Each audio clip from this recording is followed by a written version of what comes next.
Você gostaria de saber quais são as principais recomendações sobre melhores condutas éticas para a submissão de artigos científicos?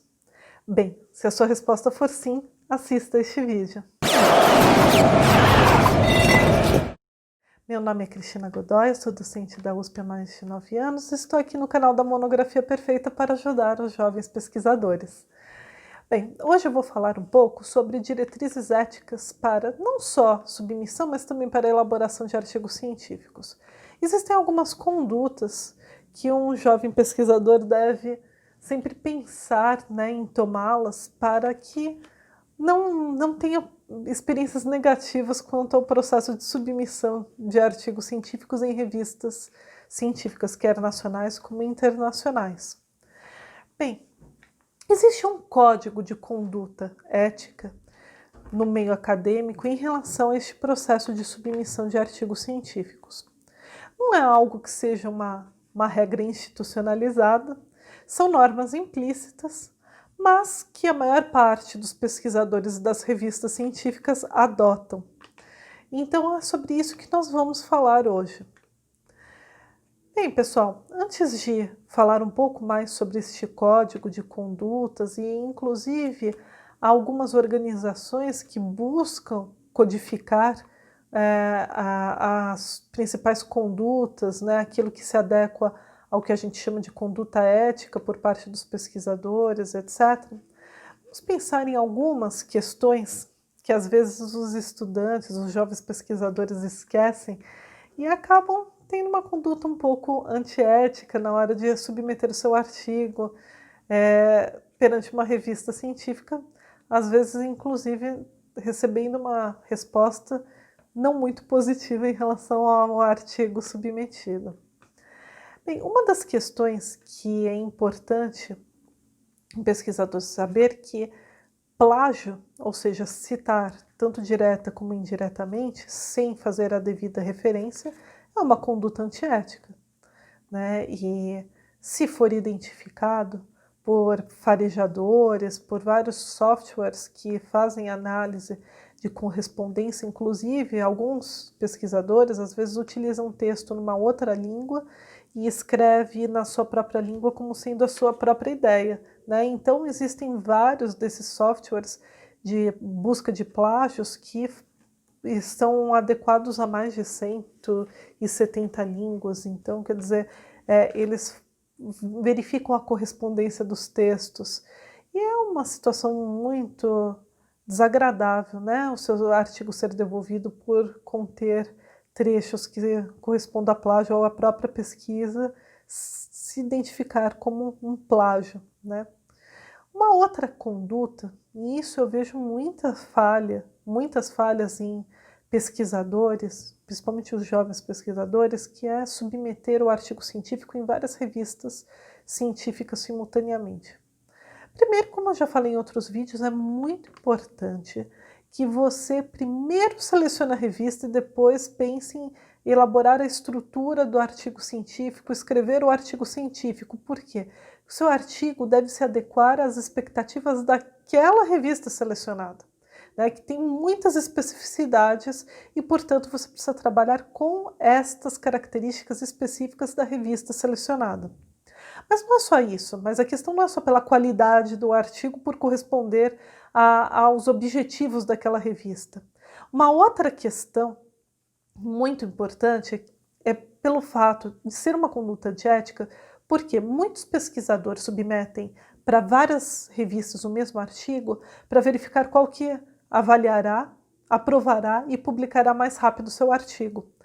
Por quê? Porque aí depois ele retira a autorização para as outras revistas que ainda estão avaliando. Isso é antiético, imagine, os pareceristas, alguns já devem ter lido e avaliado.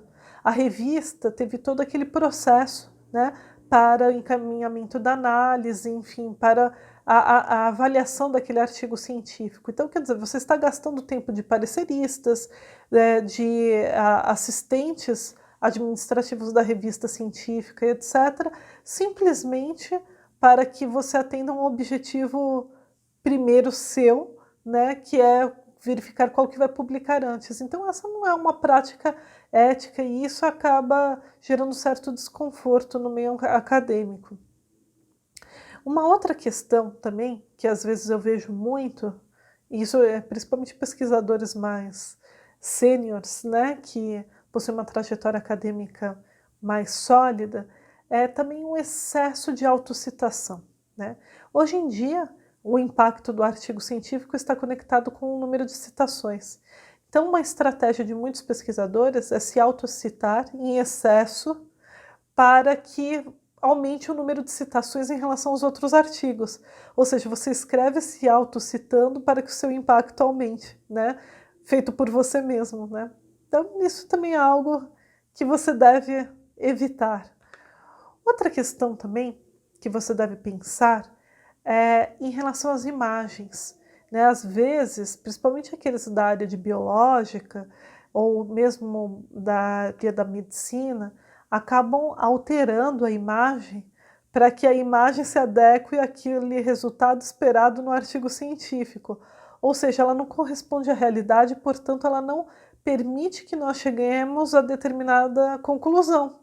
Então, neste caso também, isso é uma conduta antiética, né? Você só está aqui, a sua pesquisa não conseguiu chegar aos resultados pretendidos e você altera a imagem, né, que você utilizará como prova da realização daquele resultado.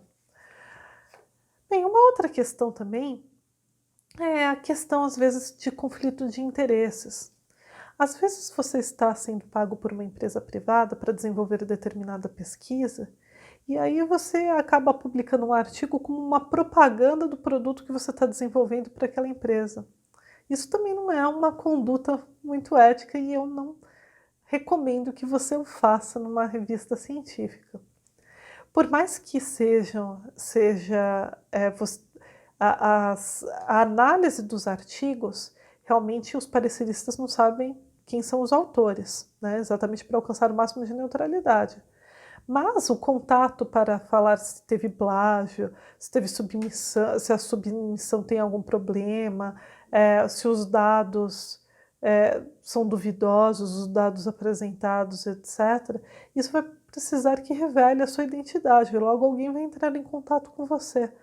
E isso não só é desagradável, como às vezes pode te marcar, né, em eventuais outras submissões.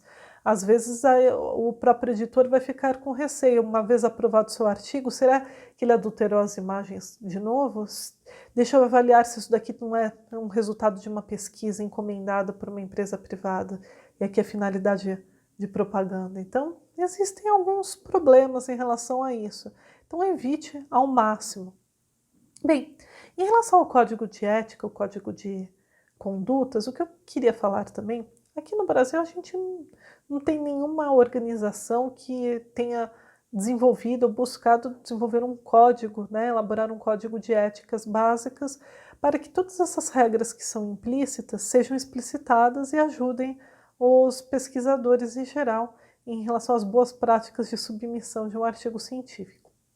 Mas, por exemplo, na língua inglesa, vocês podem encontrar um site, que a gente vai deixar até o link aqui, né, que é a sigla COP, que é Committee on Publication Ethics. E esta COP, né, que seria um comitê de publicação ética, ele não só faz um código, elabora um código de boas práticas, um código ético de submissão de artigos, mas também desenvolve diversos estudos de caso, que são publicados de forma aberta, então você tem livre acesso, gratuito. Eles fazem diversos relatórios sobre as publicações científicas no âmbito internacional. Eles falam sobre diversas condutas que são duvidosas e que devem ser evitadas no ambiente acadêmico e muito mais.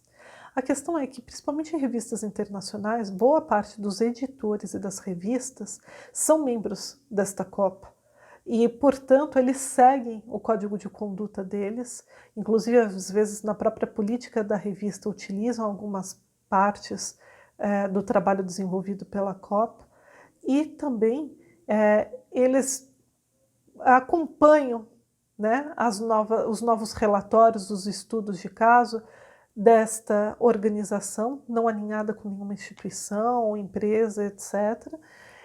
E exatamente para evitar, né, que a sua revista seja um estudo de caso negativo, né?